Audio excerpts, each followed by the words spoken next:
Чем хороша скандинавская ходьба? У нас включаются в работу все системы организма. У нас обменные процессы хорошо идут, у нас работает сердечно-сосудистая система, дыхательная, все работает.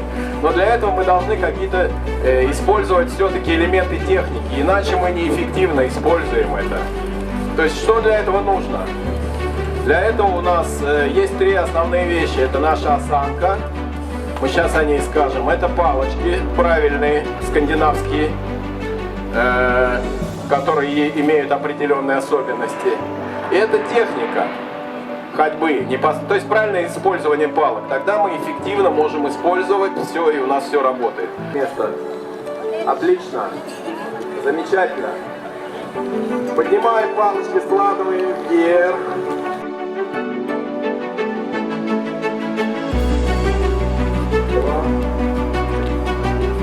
В другую сторону.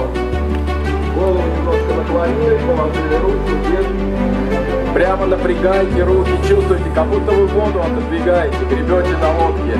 Эти палки, кому тяжело, вот так вот за спину, можно перед собой их держать. В общем, смотрите, кому как. В другую сторону. Раз, направо, 2, 3, 4. Скандинавская ходьба хороша тем, что мы развиваем. И при этом мышцы становятся у нас совершенно расслабленными, как тряпки. Отлично, в другую сторону. Покрутили, все, пришли. Добрый день, дорогие друзья, уважаемые горожане. От имени Министерства спорта Республики Саха-Якутия приветствую всех участников Всероссийского дня ходьбы 2018. Это солнце говорит о том, что действительно вы двигаетесь правильным курсом.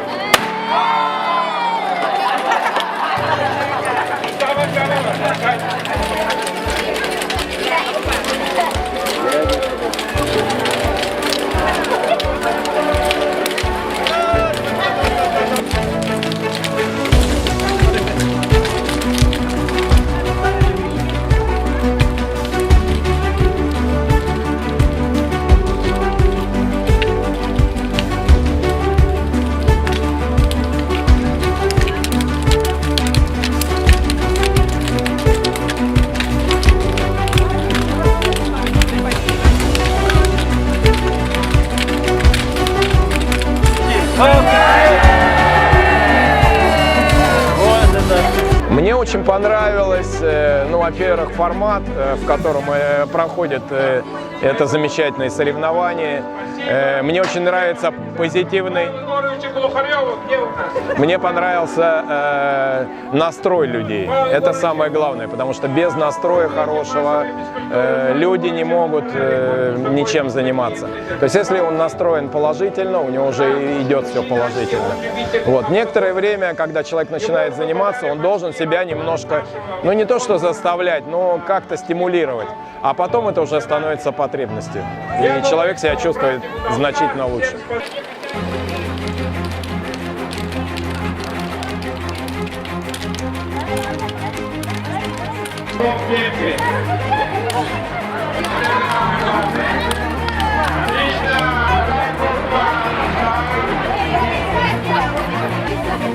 Дураева, 32-30! По возрастной группе 56+, 23 человека, завершает круг, тоже очень хорошей форме. Молодцы, все.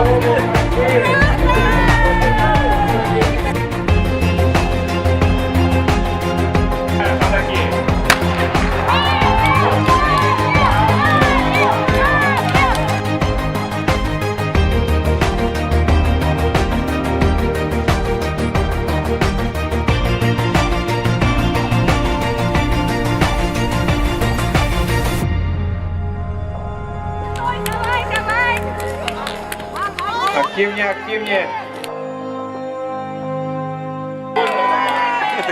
Поэтому не будьте скандинавской. Я вообще-то по ходьбе любитель. Значит, виной этому моя жена. Она стала ходить на эту, скажем так, скандинавской ходьбе. И да, клуб «Стимул» А после этого как-то мне стало интересно тоже, и более свободные выходные дни я тоже стал с ней заниматься именно по этой ходьбе. Чувствую себя более уже молодым, более бодрым, более уже, скажем так, и движение, и когда ходишь по городу уже более-менее уже чувствую себя, скажем так, более достойно.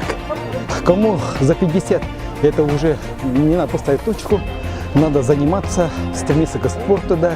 Движение, как говорится, это жизнь, поэтому я желаю те, кто занимается спортом, им успеха и, как говорится, жизни зеленой дороги. Сегодня провели первый чемпионат республики по северной скандинавской ходьбе. Идея давно созревала, и после участия на открытом Кубке Москвы мы уже в прошлом году, уже в течение этого года мы провели подготовительные работы и стали региональным отделением Российской Федерации Северной ходьбы и получили полномочия по организации и проведению вот таких соревнований. У нас сегодня гость это Спектр Александр Яковлевич, известный инструктор по скандинавской ходьбе.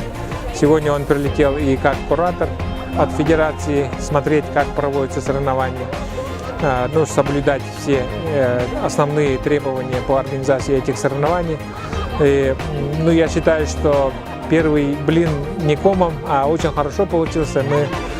Наши спортсмены, наши участники получили заряд бодрости и стимул для дальнейших занятий.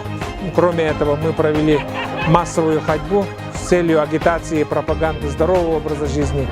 У нас принял участие Карл Георгиевич Башарин, известный пропагандист трезвости, потому что в нашей республике действительно пропаганда трезвости, здорового образа жизни стоит на первом месте. И молодежь, и пожилые люди сейчас в целях увеличения активного долголетия, здоровья, укрепления здоровья занимаются этим прекрасным видом физической активности, как северная скандинавская ходьба. Заряд бодрости получили, да? Вот так, это на весь год. Потом через год еще дадим заряду.